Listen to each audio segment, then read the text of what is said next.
Olá, eu tenho uma reflexão que eu espero que ajude vocês a compreender o fundamento do que anda acontecendo no mundo.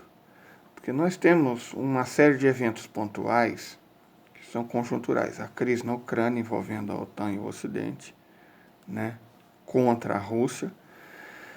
Os Estados Unidos parece que estão forçando a amizade em Taiwan. E essas duas coisas são muito perigosas. O Ocidente está perdendo a guerra com a Rússia, perfeito?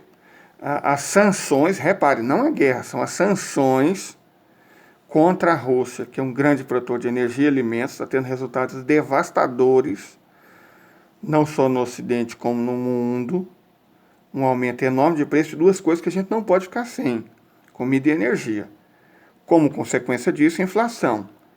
Como consequência disso, recessão, desemprego, fome, miséria. Então isso não é causado pela guerra. Isso é causado pelas sanções do Ocidente. Perfeito? E agora, não satisfeito em estar perdendo a guerra contra a Rússia, na Ucrânia, né? Os Estados Unidos parece que estão querendo forçar uma guerra contra a China. Olha, isso é muita estupidez. E eu vou repetir o motivo. É a China que fornece quase todos os bens industriais que os Estados Unidos consomem hoje. Se entrar em guerra contra a China, ou em qualquer tipo de conflito contra a China e a China parar de exportar, os Estados Unidos vão consumir como? Se eles não produzem mais quase nada. Então, mesmo aquele que produz em quantidade insuficiente. Quando você tem uma sociedade de consumo, como é o caso dos Estados Unidos, e não tem o que consumir, bom, aí não precisa dizer, não precisa ser um gênio para entender qual que é o problema, certo? Muita gente para consumir pouca coisa. Isso é inflação. Quando você tem um desequilíbrio enorme entre oferta e demanda, o resultado é a inflação. E inflação desvaloriza a moeda.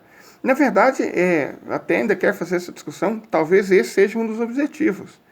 A dívida nos Estados Unidos é tanta, dívida interna, dívida externa, dívida imobiliária é tanta, que ultrapassa o valor daquilo que os Estados Unidos têm, uma dívida impagável. O capitalismo, nós falamos isso em um dos primeiros vídeos, atualmente é um sistema sustentado pela dívida, não pela produção. E, evidentemente, isso é um erro. Certo? Você não pode construir uma sociedade lastreada na dívida. O ideal é uma sociedade lastreada na produção, sobretudo na produção industrial. É o caso da China, é o que a Rússia vem tentando fazer. É o que a Alemanha fazia até pouco tempo.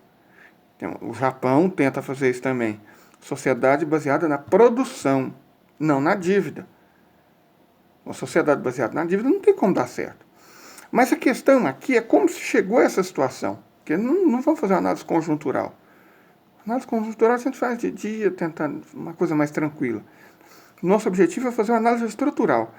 E por incrível que pareça, eu quero recorrer a Freud para tentar fazer essa análise. Por quê? Se a gente for analisar do ponto de vista teórico, né, o Ocidente é herdeiro da Revolução Francesa. Só que não. A Revolução Francesa tinha 3 princípios: liberdade, igualdade e fraternidade. A gente pega um livro que Freud escreveu chamado Totem e Tabu. Repito, totem é uma coisa sagrada. O totem é o sagrado.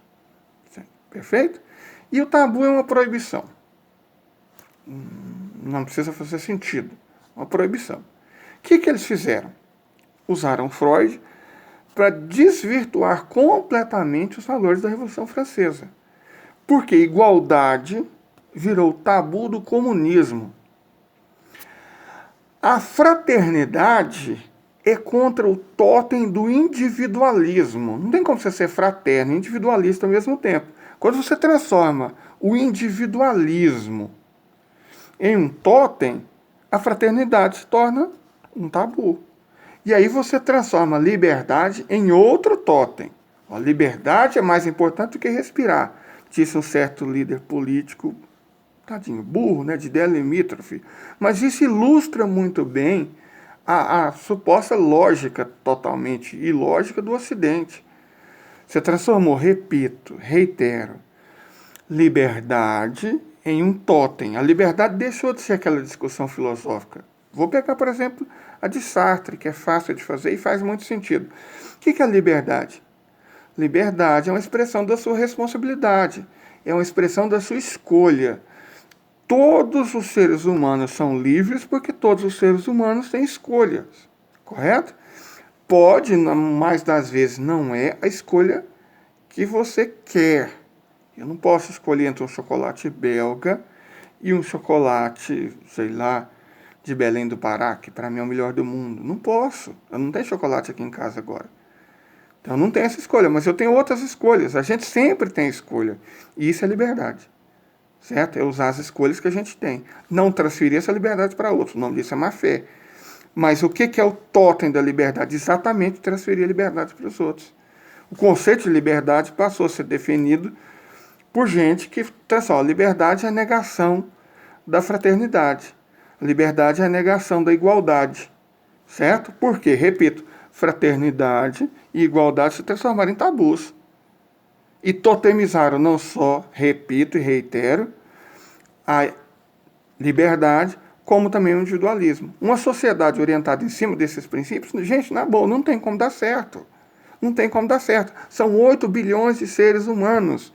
O mundo não suporta 8 bilhões de seres humanos achando que pode fazer o que quiser. No mais das vezes abala. É por isso que o Ocidente fracassou enquanto ideia. E é por isso que o Brasil está na situação que está. A discussão é muito rasa, ou melhor, a discussão nem existe. E o resultado é trágico.